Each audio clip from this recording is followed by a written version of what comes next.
کہ کسی بزرگ کی نسل میں ہو تو قوم کہلاؤ گے، تو یہ جو تفرقہ تھا اس چیز کو تفرقہ کہتے ہیں۔ ایسی باتوں کو آپ صلی اللہ علیہ وسلم نے جو دنیاوی اعتبار میں تھی، جس پہ دنیا والے اعتبار کرتے تھے، ان کو مٹا دیا، اور روحانی مطلب جیسے انسان کے اندر ذاتی روح سے بننے والے رشتہ کو قائم کیا، جو کہ ایک حب المطمئن لا الہ الا اللہ محمد رسول اللہ سے مضبوط تھا، جو کہ وہ روحانی رشتہ جو تھا نا، وہ ایک کلمہ جو ہمارا پہلا کلمہ ہے اس سے ہی مضبوط تھا۔ تمام قومی سلسلے، تمام قومی رشتے سب کے سب ایک روحانی رشتے کے سامنے نیست و نابود ہو گئے، مطلب ختم ہو گئے، اور ایک نیا بلکہ خدائی قومی رشتہ قائم ہوا، اور ایک بلکہ نیا اور خدائی قومی رشتہ قائم ہوا۔ اسلام کسی سے نہیں پوچھتا کہ وہ کہاں کا رہنے والا ہے اور اس کا رنگ کیسا ہے، تو ہر چیز توحید کو مستحق ہوتی ہے، لائک تقویٰ پر۔ اور اسلام میں کسی عربی کو عجمی پر اور کسی گورے کو کالے پر کوئی فوقیت نہیں، سب فضیلت تقویٰ پر ہے، بلکہ جس نے کلمہ توحید کو مستحق کیا وہ ایک قوم ہو گیا۔ جیسے کہ میں نے آپ کو اوپر بتایا کہ حضور اکرم صلی اللہ علیہ وسلم نے یہی کہا تھا کہ کلمہ توحید لا الہ الا اللہ کو ایک مانو تو سب ایک قوم ہی ہے، کیونکہ اللہ تعالیٰ نے خود فرمایا ہے کہ بے شک تمام مومن آپس میں بھائی بھائی ہیں، اور اپنے بھائیوں کے مبین صلح کرا، مطلب کہ اپنے بھائیوں کے درمیان میں جو لڑائی ہے اس کو ختم کرواؤ، اللہ تعالیٰ سے ڈرو تاکہ تم پر بھی رحم کیا جائے، کیونکہ اگر ہم کسی اور کی لڑائی کو ختم کروائیں گے تو کبھی بھی ہماری کسی سے لڑائی نہیں ہوگی، اور ہمیں اللہ تعالیٰ نے اسی لیے بھیجا ہے کہ ہم یہاں پر ایمانداری سے رہیں اور سب سے اچھے برتاؤ سے پیش آئیں اور خدا کی عبادت کریں۔ انسانیت ہر انسان میں ہونی چاہیے۔ اس کے بعد مجھے اس بات کے دیکھنے سے نہایت افسوس ہے کہ ہم سب آپس میں بھائی بھائی تو ہیں۔ اب یہاں پر مجھے لفظ جو ہے یہ سر سید احمد خان کی طرف اشارہ کر رہا ہے۔ مجھے اس بات کے دیکھنے سے نہایت افسوس ہے کہ ہم سب آپس میں بھائی بھائی تو ہیں، جیسے کہ قرآن مجید میں ہے کہ سب مسلمان آپس میں بھائی بھائی ہیں، مگر مثال برادران یوسف علیہ السلام کے ہیں، حضرت یوسف علیہ السلام کے بھائیوں کی طرح ہیں۔ آپس میں دوستی اور محبت، یکدلی اور یکجہتی بہت کم ہے، مطلب لائک ہمیں دوستی، محبت اور ایکتا بہت کم ہے۔ حسد، بغض اور عداوت کا ہر جگہ اثر پایا جاتا ہے، مطلب جیلسی وغیرہ کا ہر جگہ پہ اثر پایا جاتا ہے، جس کا نتیجہ آپس کی نااتفاقی ہے۔ اور شیطان جس نے خدا سے وعدہ کیا کہ ضرور ان کو تیری صراط المستقیم سے ہٹا کر رہوں گا، مگر پھر بھی اللہ نے کہا کہ اگر میرا بندہ توبہ کرے گا تو میں اس کو معاف کر دوں گا، وہ بظاہر اس مقدس اور نورانی ہیلے سے ان نورانی بھائیوں میں نفاق ڈالنے میں کامیاب ہو جاتا ہے۔ مگر کبھی کبھار اگر کوئی شخص گمراہ ہو جاتا ہے تو شیطان اس وقت کامیاب ہو جاتا ہے جب کسی کی لڑائی وغیرہ ہوتی ہے، ان کو شیطان گمراہ کر رہا ہوتا ہے۔ جس نے لا الہ کہا وہ مسلمان ہے۔ بس ہماری قوم کی ترقی کا سب سے اول مرحلہ یہ ہے کہ ہم سب آپس کی محبت سے ایک عداوت و نفاق کو یکتائی اور یکجہتی میں مبدل کرتے ہیں۔ مطلب اس کا مطلب کچھ یوں نکلتا ہے کہ ہمارا بس یہی کام ہے کہ ہم آپس کی محبت وغیرہ کو، مطلب نا ہماری جو آپس کی محبت ہے اس میں ہم ایکتا لائیں، لائک ہم سب کی محبت ہماری ملک کے لیے، ہماری قوم کے لیے ایک ہی ہونی چاہیے، سب کسی سے جیلسی فیل نہ کرتے ہوں کہ اس کے پاس آج یہ ہے میرے پاس نہیں ہے، اور بہت ساری چیزیں ہوتی ہیں لائک آج اس نے اتنی ترقی کر لی میں نے نہیں کی۔ اور انسان کے بعض امور کا تعلق اس کے اور اس کے خدا کے درمیان ہوتا ہے، لائک انسان کے بہت سارے مسائل کچھ ایسے ہوتے ہیں جس کا تعلق، جس کا ریلیشن اس کے اور اس کے خدا کے درمیان ہوتا ہے، اس کا انسانوں سے کوئی بھی چیز ریلیٹڈ نہیں ہوتی، اور ہمیں ان چیزوں میں کسی دوسرے انسان سے انٹرسٹ نہیں لینا چاہیے، ان کی باتوں میں انٹرسٹ نہیں لینا چاہیے، جیسے انسان کا دل، اعتقاد، اس کا مذہب وغیرہ، لائک ان چیزوں میں ہمیں کوئی بھی انٹرسٹ نہیں لینا چاہیے، ہمیں بس حب المتعین جیسے کہ لا الہ الا اللہ، اگر ایک روحانی رشتہ قائم کرتے ہیں تو وہ تو ہم کسی اور سے بھی بات کر سکتے ہیں۔ ایک قوم میں بہت سارے مذہب ہوتے ہیں، جبکہ بعض امور انسانوں میں مشترک ہیں، مطلب جیسے بعض کچھ مسائل انسانوں میں، مطلب کچھ ایسی چیزیں ہیں جو انسانوں میں سیم ہیں، جیسے آپس کی محبت، دوستی، مدد، ہمدردی وغیرہ، جن کو قومی ہمدردی کہتے ہیں۔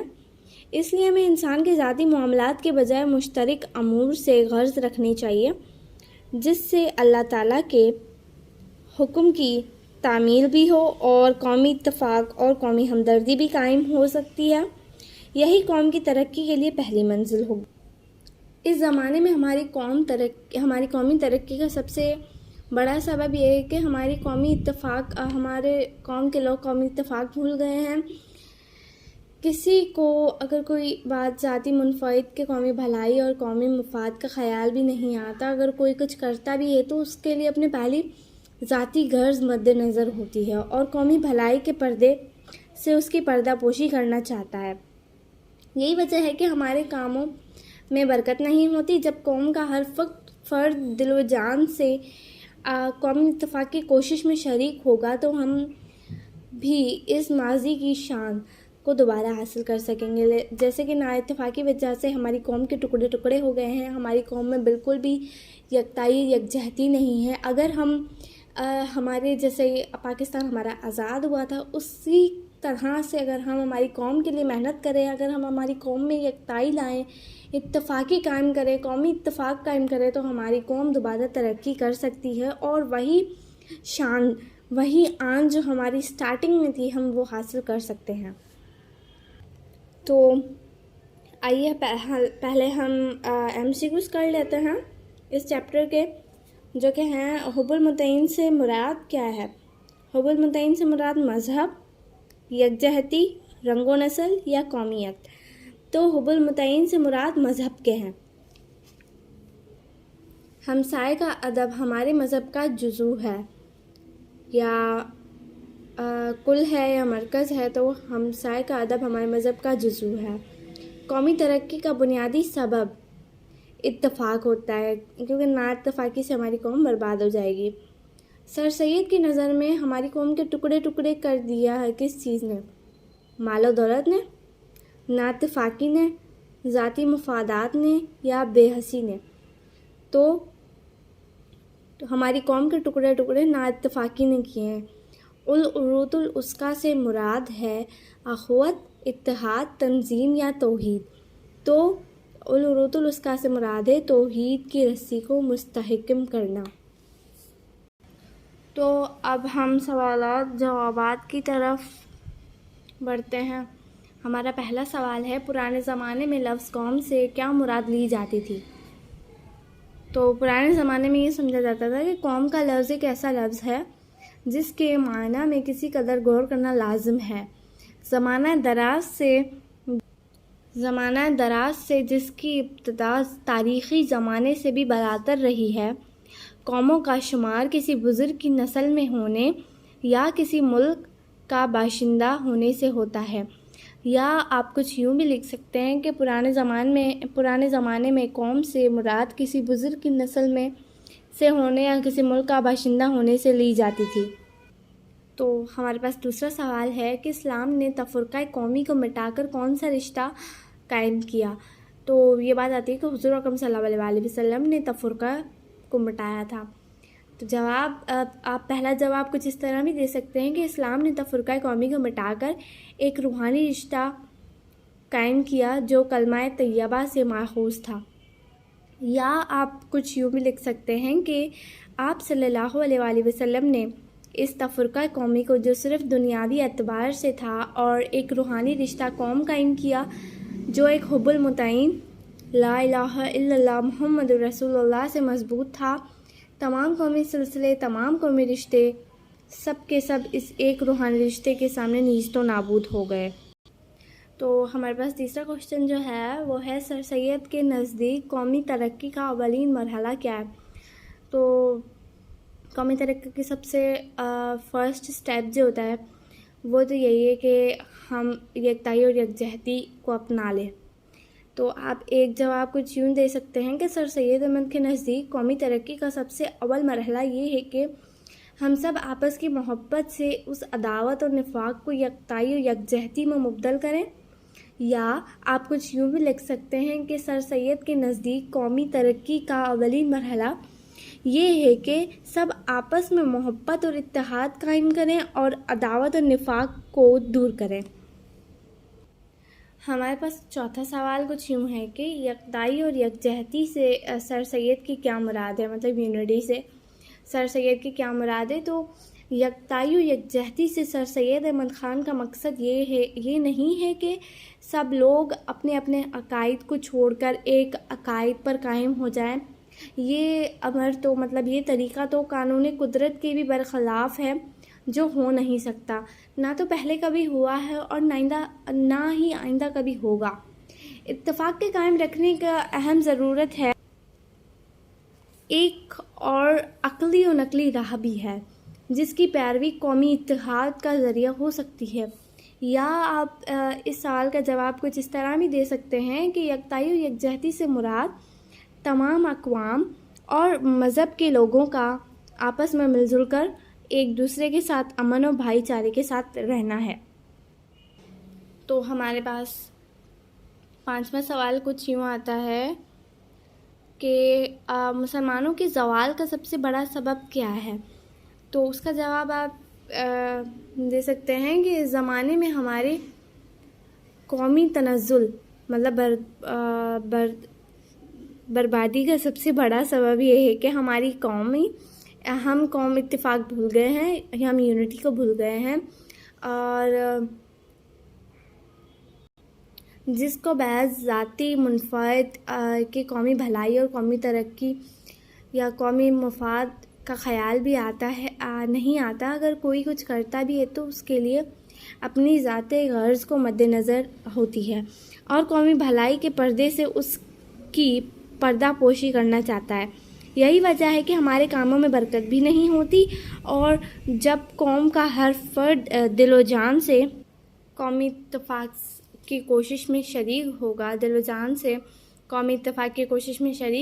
تو ہم بھی اپنی ماضی کی شان کو دوبارہ حاصل کر سکیں گے. یا آپ اس کا جواب کچھ یوں بھی دے سکتے ہیں کہ مسلمانوں کے زوال کا سبب یہ ہے کہ ہم نے قومی اتفاق کو فراموش کر دیا ہے اور ہر معاملے میں اپنا فائدہ یا اپنی غرض کو اہمیت دیتے ہیں، اس لیے ہمارے کاموں میں برکت بھی نہیں ہوتی. تو ہمارا چھٹا سوال کچھ یوں آتا ہے کہ سر سید احمد خان کے مطابق قومی اتحاد کیسے قائم کیا جا سکتا ہے. تو سر سید احمد کے مطابق آپس کی محبت، باہمی دوستی، ایک دوسرے کی عنایت، ایک دوسرے کی ہمدردی ہے، اور جس کے مجموعے کا نام قومی ہمدردی ہے. یہی ایک طریقہ ہے جس سے خدا کے حکم کی بھی اطاعت اور آپس میں برادرانہ برتاؤ، قومی اتفاق، قومی اتحاد قائم ہو سکتا ہے، جو قومی ترقی کے لیے پہلی منزل ہے. یا آپ اس کا جواب کچھ یوں بھی دے سکتے ہیں کہ سر سید احمد خان کے مطابق اتحاد کو قائم رکھنے کے لیے ضروری ہے کہ ہم تمام امور انسانیت میں ایک دوسرے کے مددگار ہوں اور آپس میں سچی محبت، سچی دوستی، برادرانہ تعلقات قائم رکھیں. اس کے بعد ہمارے پاس سوال آتا ہے کہ قومی ہمدردی سے کیا فائدے ہیں. قومی ہمدردی سے بہت فائدے ہیں، جیسے کہ آپس کی اتفاقی سے ہمارے کاموں میں برکت. اس کے ساتھ تو ہمارے کاموں میں برکت بھی نہیں ہوتی. جب قوم کا ہر فرد دل و جان سے قومی ہمدردی اور قومی اتفاق کی کوشش میں شریک ہوگا تو ہم ماضی کی شان اور کامیابی حاصل کر سکیں گے. یا ہم اس کا جواب کچھ یوں بھی دے سکتے ہیں کہ قومی ہمدردی سے خدا کے حکم کی اطاعت ہوتی ہے اور آپس میں اچھے برتاؤ، قومی اتفاق اور ہمدردانہ رویے سے ہماری قومی ہمدردی اور قومی ترقی کی پہلی منزل ہے. اس کے بعد جو ہمارے پاس سوال آتا ہے وہ آتا ہے کہ شخصی اور قومی اتفاق میں کیا فرق ہے. تو اس کا جواب ہم کچھ یوں بھی دے سکتے ہیں کہ شخصی اتفاق میں ذاتی منفعت اور ذاتی غرض و غنایت ہوتی ہے. اس میں قومی بھلائی کو مد نظر نہیں رکھا جاتا. شخصی اتفاق جو ہے وہ پرسنل اتفاق ہوتا ہے جس میں کوئی بھی قومی نہیں ہوتے، قومی بھلائی کو بھی مد نظر نہیں رکھا جاتا، بلکہ جبکہ قومی اتفاق میں قوم کی بھلائی، آپس کی محبت، قومی منفعت، دوسروں کی بھلائی اور ہمدردی کا جذبہ پایا جاتا ہے. اس جواب کو آپ کچھ یوں بھی لکھ سکتے ہیں کہ شخصی اتفاق سے مراد کسی معاملے پر دو یا دو سے زیادہ لوگوں کا اتفاق ہے، جبکہ کسی قوم یا ملک کے معاملات پر ملک میں رہنے والی تمام اقوام کے مذاہب ماننے والوں کا اتفاق قومی اتفاق کہلاتا ہے. اس کے بعد جو ہمارے پاس سوال آتا ہے وہ کچھ یوں آتا ہے کہ درج ذیل جملوں کی وضاحت کیجیے. جیسے کہ ہمیں کچھ جملے دی جائیں گے، ہمیں ان کی وضاحت کرنی ہے. تو ابھی ہمارے پاس جو پہلا جملہ ہے، ہم میں قومی اتفاق کا خیال نسین منسین ہو گیا ہے. تو ان جملوں کی وضاحت ہم کچھ اس طرح سے کریں گے کہ سب سے پہلے ہم نے ہیڈنگ ڈال دینی ہے حوالہ سبق. حوالہ سبق کے ہمیں یہ بتانا ہے کہ یہ جو لائن ہمیں دی گئی ہے وضاحت کے لیے، یہ کون سے سبق سے لی گئی ہے، یہ کون سی بک سے آئی ہے. تو مندرجہ والا شعر ہماری گلزار اردو کی کتاب کے سبق قومی اتفاق سے لیا گیا ہے. اس کے بعد ہم حوالہ مصنف دیتے ہیں، پھر ہم وضاحت لکھتے ہیں. تو حوالہ مصنف میں ہم نے یہ لکھنا ہے کہ اس سبق کے مصنف، قومی اتفاق سبق کے مصنف جو ہیں وہ سر سید احمد خان ہیں، جن کو اردو نثر کا بانی بھی کہا جاتا ہے. تو اگر یہاں پہ ہمارے پاس آ جاتی ہے وضاحت میں ہم اس ایک لائن کو بہت واضح طریقے سے لکھیں گے، بہت لانگ کر کے ہمیں لکھنا ہے، جتنا لانگ ہم لکھ سکتے ہیں. تو اس زمانے میں ہماری قومی تنزل کا سب سے بڑا سبب یہ ہے کہ ہم قومی اتفاق بھول گئے ہیں اور کسی کو بغیر ذاتی منفعت کے قومی بھلائی کا خیال بھی نہیں آتا.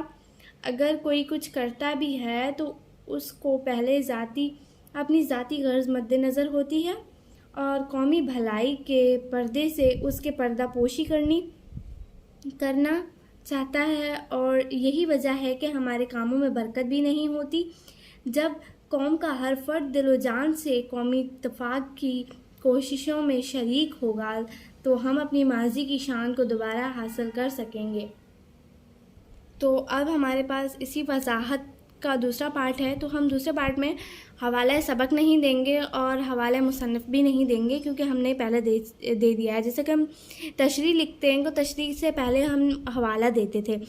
تو اب اسی میں ہم یہ کریں گے کہ اگر ہمارے پاس پیپر میں کوئی سا بھی وضاحت کے لیے لائن آ جاتی ہے، کوئی سے بھی چیز آ جاتی ہے، تو ہم ہر میں حوالہ سبق بھی دیں گے اور حوالہ مصنف بھی دیں گے. تو ہمارے پاس ابھی جو شعر آیا ہے یا جو لائن آئی ہے سبق کی، وہ ہے جس کسی نے العروۃ الوثقیٰ کلمہ توحید کو مستحکم کیا وہ ایک قوم بن گیا. اس کی وضاحت کرنی ہے. تو اس کی وضاحت ہم کچھ اس طرح سے کریں گے کہ آپ صلی اللہ علیہ وآلہ وسلم نے اس تفرقہ کو جو صرف دنیاوی اعتبار سے تھا مٹا دیا اور ایک روحانی رشتہ قوم قائم کیا جو ایک حب المطمئن لا الہ الا اللہ محمد رسول اللہ سے مضبوط تھا. تمام قومی سلسلے، تمام قومی رشتے سب کے سب اس ایک روحانی رشتے کے سامنے نیست و نابود ہو گئے اور ایک نیا بلکہ خدائی رشتہ قائم ہوا. اسلام کسی سے نہیں پوچھتا کہ وہ ترک کا ہے یا تاجک کا، وہ افریقہ کا ہے یا عرب کا، وہ افریقہ سے ہے یا عرب سے، وہ ماچین کا ہے یا چین کا، وہ ہندوستان میں پیدا ہوا تھا یا پنجاب میں، وہ کالے رنگ کا ہے یا گورے رنگ کا، بلکہ جس کسی نے کلمہ توحید العروۃ الوثقیٰ کو مستحکم کیا وہ ایک قوم ہے، وہ مسلمان ہے. اگر وہ مسلمان ہے تو وہ میرا بھائی ہے. تو چلیے، تو اب اس کا ہم تھرڈ پارٹ کرتے ہیں. تھرڈ پارٹ میں ہمیں جس جملے کی وضاحت کرنی ہے وہ یہ ہے کہ ہم سب آپس کی محبت سے اس عداوت اور نفاق کو یکتائی اور یکجہتی سے مبدل کریں۔ اس کی وضاحت یہ ہوگی کہ ہماری قومی ترقی کا سب سے اول مرحلہ یہ ہے کہ ہم سب آپس کی محبت سے اس عداوت و نفاق کو یکتائی اور یکجہتی میں مبدل کریں، اور انسان کے بعض امور کا تعلق اس کے خدا کے درمیان ہوتا ہے، جیسے کہ انسان کا دل، محبت، اعتقاد اور مذہب وغیرہ، جبکہ بعض امور انسانوں کے مشترک ہیں، جیسے کہ آپس کی محبت، ہمدردی وغیرہ، جن کو قومی ہمدردی کہتے ہیں، جن کو قومی ہمدردی بھی کہا جاتا ہے اور کہتے ہیں۔ اس کے بعد آتے ہیں تو ہمیں ایک سوال دیا گیا ہے جو کہ درجہ ذیل الفاظ و تراکیب کو اپنے جملوں میں استعمال کیجیے۔ تو ہمیں کچھ ورڈز دیے گئے ہیں جن کے جملے بنانے ہیں۔ تو سب سے پہلا جو لفظ ہمیں دیا گیا ہے وہ ہے یکجہتی۔ تو یکجہتی کا جملہ: ہمیں اپنے ملک کے مفاد کے لیے آپس کی محبت اور یکجہتی کو فروغ کر دینا چاہیے۔ دوسرا، رشتہ اخوت: مدینہ منورہ میں حضور اکرم صلی اللہ علیہ وآلہ وسلم نے تمام مسلمانوں کو رشتہ اخوت سے پرو دیا۔ تو ہمارے پاس تیسرا جملہ آتا ہے کہ انات: ہمیں دوسروں کی انات میں ذریعہ نہ کرنا چاہیے، انات میں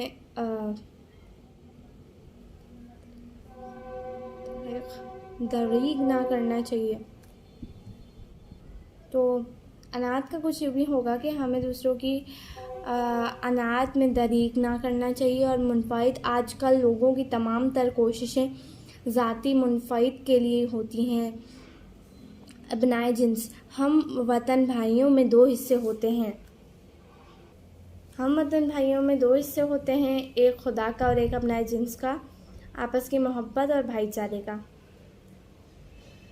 تو ہمارا یہ چیپٹر اپنے اختتام کو پہنچتا ہے، جس میں ہمیں مضمون کی تعریف دی گئی ہے کہ کسی متعین موضوع پر ضروری معلومات یا اپنے خیالات اور جذبات و احساسات کا تحریری اظہار مضمون کہلاتا ہے۔ موضوعات کے لحاظ سے مضمون کا دائرہ بہت وسیع ہوتا ہے، مطلب مضمون بہت ہی لانگ ہم لکھ سکتے ہیں، بہت ہی وسیع ہوتا ہے۔ مضمون کی ایک ترتیب ہوتی ہے، کوئی بھی اسٹرکچر ہوتا ہے کسی بھی چیز کا۔ تو ہمارے پاس 3 ٹائپس ہیں۔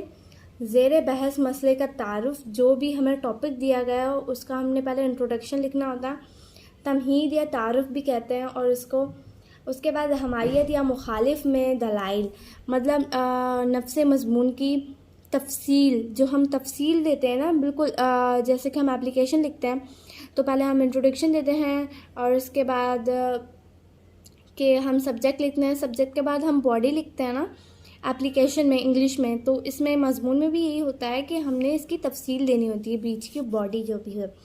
اس کے بعد ہمارے پاس 3rd ون آتا ہے نتیجہ، اس کا رزلٹ کیا نکلا۔ ہر مضمون کے لیے نظم و ضبط، توازن اور تناسب ضروری ہے۔ ہر مضمون کے لیے نتیجہ ضروری ہوتا ہے، اختتام ضروری ہوتا ہے اس کا۔ اس چیز کے بعد ہمارے اسی سبق کے آخر میں عناصر خمسہ کا بھی تعارف کیا گیا ہے کہ وہ لوگ جنہوں نے اردو ادب کی نثر میں تبدیلی کی، جیسے کہ فارسی کی بعد اردو ڈیولپ ہوئی تو اردو نثر میں بہت سی تبدیلیاں آئیں۔ پرانی اردو، فارسی سے پہلے جو ہماری جنگ آزادی سے پہلے جو ہماری اردو تھی اور جنگ آزادی کے بعد کی جو اردو ہے اس میں بہت فرق ہے۔ تو کچھ عناصر خمسہ ان 5 لوگوں کو کہا جاتا ہے جنہوں نے اردو نثر میں تبدیلی کی تھی۔ سب سے پہلے آتے ہیں ہمارے پاس سر سید احمد خان، مولانا الطاف حسین حالی، مولانا شبلی نعمانی، مولانا محمد حسین آزاد اور ڈپٹی نذیر احمد۔ یہ 5 لوگ ہیں۔ اب ہم یہ جانتے ہیں کہ انہوں نے تبدیلی کس چیز میں کی اور انہوں نے کیا کیا کام کیے تھے۔ تو سر سید احمد خان نے مضمون نویسی میں تبدیلی کی، مضمون وغیرہ لکھے، اور مولانا الطاف حسین حالی نے جدید شاعری کے بانی تھے وہ، اور سواخ عمری تنقید نگاری کی۔ ہم یہ بھی کہہ سکتے ہیں کہ انہوں نے شاعری کے بانی، انہوں نے اردو شاعری کو انٹروڈیوس کروایا۔ اور اس کے بعد مولانا شبلی نعمانی آتا ہے۔ مولانا شبلی نعمانی تاریخی جو بھی چیزیں تھیں، اور اس کے بعد مولانا محمد حسین آزاد نے بھی شاعری. اس کے بعد جو اردو نثر میں تبدیلی کی گئی، انہوں نے ڈپٹی نذیر احمد نے ناول نگاری میں بہت تبدیلی کی تھی. تو ان پانچوں کو ملا کے ہم ایک ہی ورڈ یوز کرتے ہیں، عناصر خمسہ.